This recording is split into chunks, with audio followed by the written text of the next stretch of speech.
Good morning, lovelies, to your daily tarot card pull.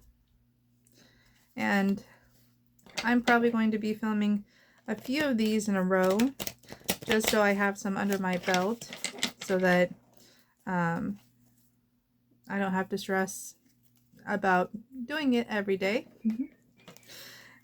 Not that I do stress about it, and like I said, this is an offering, this is something I want to do.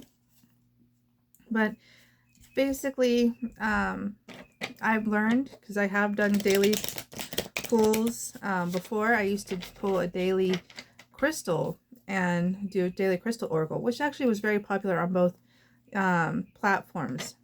But I learned then to do a few videos in a row and not just one, but to do batches, because there are some days where days just get away from you and you just end up not posting. And I'd rather have the ability to post every day than struggle with it if there's a difficult day. So we did have a card pop out, and it is the Empress. Now this is a beautiful energy. I love the Empress. So let me go, I'm going to do a little close-up of it. Let me go look at the books. Today's books that I'm going to be looking at is A.E. Waite's The Pictorial Tarot.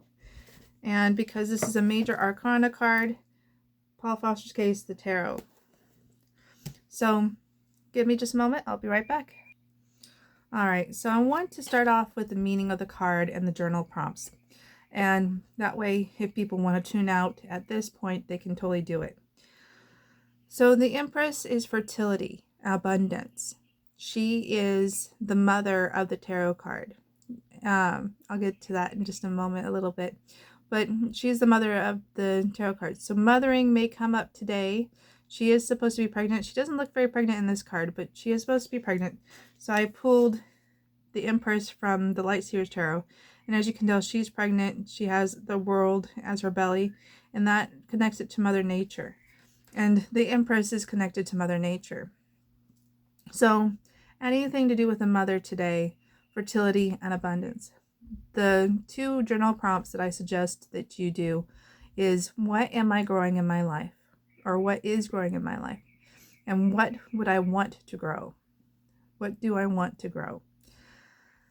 So those are our two journal prompts. Now to break down the card and the symbolism.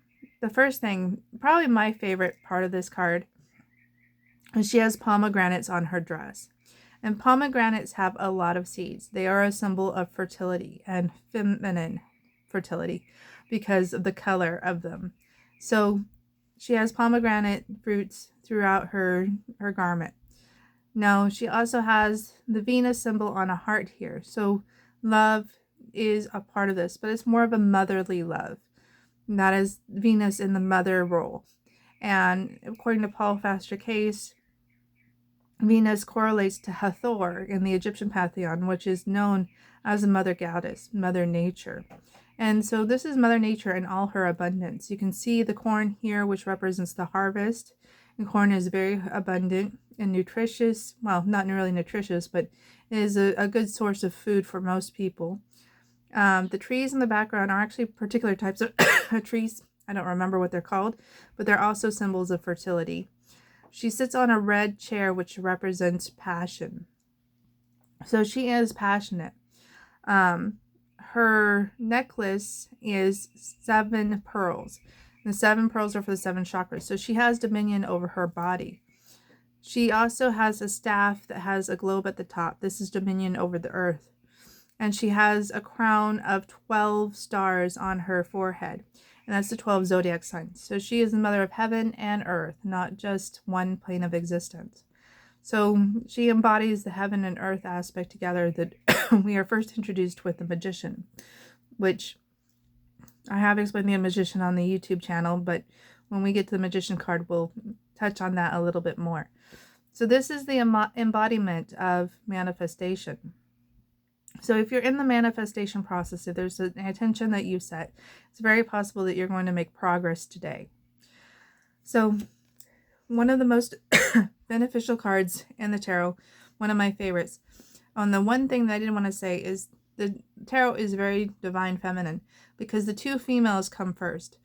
It is said that without the Empress, there is no emperor, because the Empress is what creates the emperor's dominion. His kingdom is created through the Empress. Without the Empress, there is no emperor.